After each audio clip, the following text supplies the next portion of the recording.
Ele é o atual goleiro da Seleção Brasileira de Futebol de Cegos e já conquistou inúmeras medalhas de ouro com a amarelinha. Confirmado nos Jogos Paralímpicos de Paris 2024, o paraibano Matheus Costa é o entrevistado de hoje no Podversas. Eu sou o João Faustino, um homem preto de 1,80 e não tenho deficiência.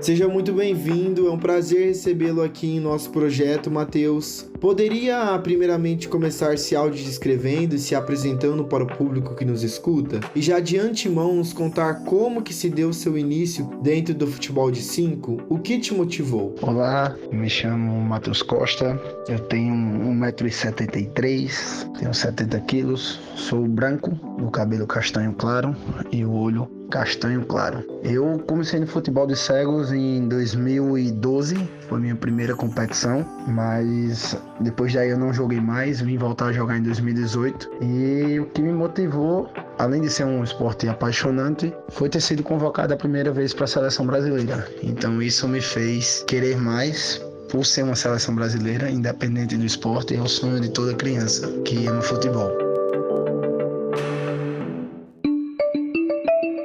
Antes de adentrar nos inúmeros aspectos vitoriosos do esporte que você pratica, poderia explicar para a gente como funciona a modalidade do futebol paralímpico? O futebol de cegos, ele tem basicamente as mesmas regras de futsal, são jogados por 4 atletas cegos e um goleiro que enxerga, 4 de um lado, 4 do outro, um goleiro que enxerga em cada time e um chamador que fica atrás da trave de cada time. No caso, o chamador adversário do meu time, ele fica atrás da minha trave e fica os treinadores na banda, ela tem bandas laterais para que a bola não saia para a lateral e é um jogo bem comunicativo dentro do jogo, o barulho da bola, os goleiros orientam, chamadores orientam, treinadores orientam e os atletas de linha, os cegos, eles se comunicam o tempo todo para que evite o choque, para que eles possam dar o passe. Então é um jogo bem dinâmico, apesar do barulho dentro da quadra, requer silêncio em todo o ginásio ou o campo de jogo. Entendi, Matheus. Vale lembrar que nessa modalidade, os goleiros são as únicas pessoas que enxergam e que possuem também uma função central de orientação para os atletas de linha ao longo do jogo. Como é exercer essa dupla função? Ora como goleiro, ora como orientador dos para-atletas, Matheus? Essa dupla função, para quem já foi goleiro de futsal, o futsal convencional, ela já existia, mas não com a intensidade que o futebol de cegos exige para nós hoje. Nós somos os olhos da defesa, então nós precisamos comunicar para onde o atleta adversário está indo, o momento que ele dá o passe, aonde a bola está, que momento dá o bote. Então, nós somos os olhos da defesa para que nós não precisemos ter risco de sofrer gol durante o jogo.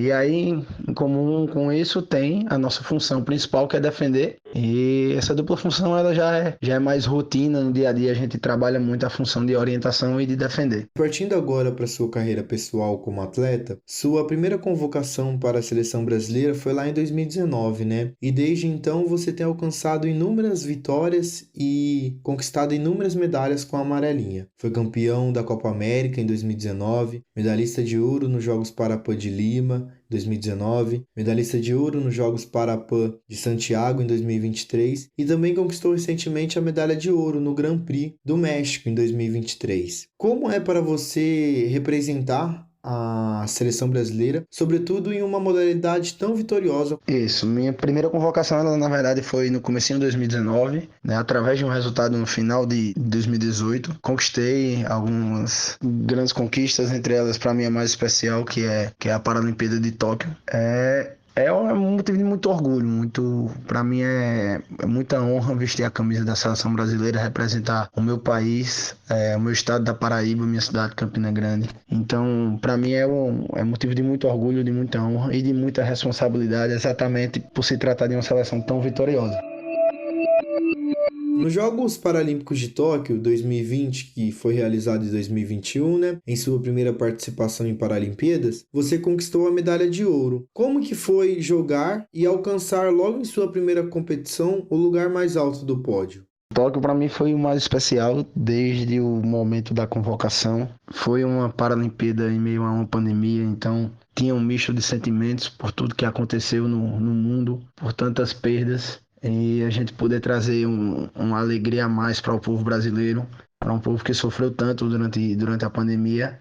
É muito honroso, então para mim até palavras fica difícil de descrever, porque foi um momento muito fantástico na minha vida. Eu digo a todo mundo, dinheiro no mundo vai pagar todos os momentos, a conquista, o lugar mais alto do pódio é sempre especial, então para mim é bem sem palavras mesmo. Desde que a modalidade futebol de 5, né, foi implementada lá nos Jogos Paralímpicos de Atenas, em 2004, a seleção brasileira venceu todas as 5 edições. E de quebra, de maneira invicta, foram no total, atenção, anotem aí, 21 vitórias e 6 empates na competição. Como é, Matheus, para vocês lidar com essa expectativa alta de vitórias? A gente lidar com a expectativa trabalhando, né? Treinando muito, fazendo a nossa parte. A gente sabe que existe uma pressão, que existe uma expectativa. Para muita gente o Brasil já é ouro, mas a gente sabe que o esporte não é assim. Então a gente lida com a expectativa trabalhando diariamente, treinando todos os dias, fazendo o nosso melhor, para que quando chegue o momento de pôr em prática, a gente está bem preparado. Deixa expectativa, deixa ansiedade, deixa tudo de lado quando o juiz apita e aí a gente coloca em prática tudo que foi trabalhado. Legal, realmente, quando o juiz apita, né, é voltar todos os esforços para tudo que foi plantado ao longo desses 4 anos de ciclo, né, para vocês que jogam os Jogos Paralímpicos, que eu creio que seja árduo, né, para todos, como você mesmo levantou. Mas voltando agora para uma perspectiva mais regional, os atletas paraibanos não brincam em serviço quando o assunto é futebol de 5. Você disputa a posição diretamente com outro goleiro aí da Paraíba também, o goleiro Luan de Lacerda Gonçalves, né? Como é para você disputar a posição com um conterrâneo? Tem algo de especial nessa disputa?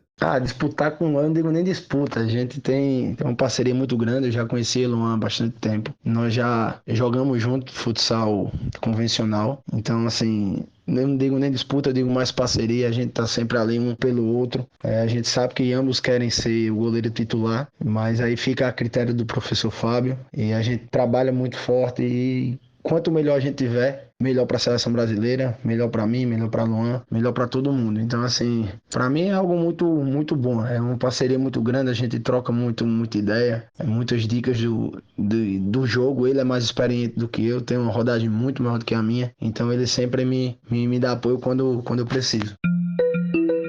Agora partindo para uma perspectiva mais técnica, analítica que o nosso projeto busca entender, você poderia contar para a gente como que você vê as diferenças e as similaridades entre o esporte paralímpico e o esporte convencional hoje em território nacional? Como que na sociedade brasileira os para-atletas são diferenciados dos atletas em questões de investimento, visibilidade, entre outros aspectos? Eu vejo hoje mais a questão de investimento.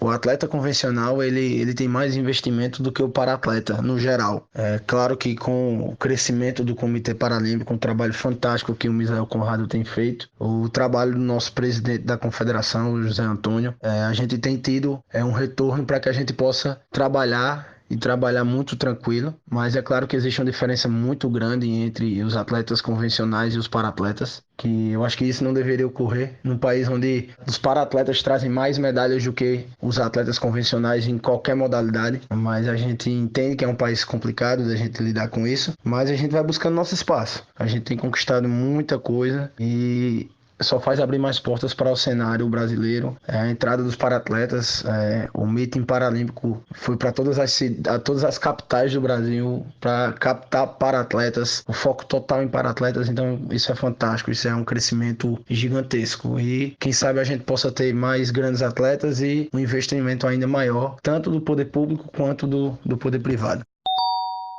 Infelizmente, nosso tempo está chegando ao fim, Matheus, mas antes eu queria lhe perguntar qual mensagem que você gostaria de deixar para os atletas e para-atletas brasileiros que nos escutam? A mensagem é de não desistir, de querer, se tem um sonho, buscar se você realmente quer ser um atleta, um para-atleta, não deixar a peteca cair. É difícil, não é fácil. Tenho certeza que com persistência, com muito trabalho, nada vem antes do trabalho, e muita fé em Deus, que Deus mostra o caminho para cada um. Eu tô onde eu tô hoje graças a Deus, foi Ele que me colocou nessa condição de atleta, e eu digo a todos, não desistam, corram atrás do seu sonho, que quando o cavalo branco selado bater na porta, aí é só subir em cima e correr e trabalhar ainda mais para conquistar grandes voos.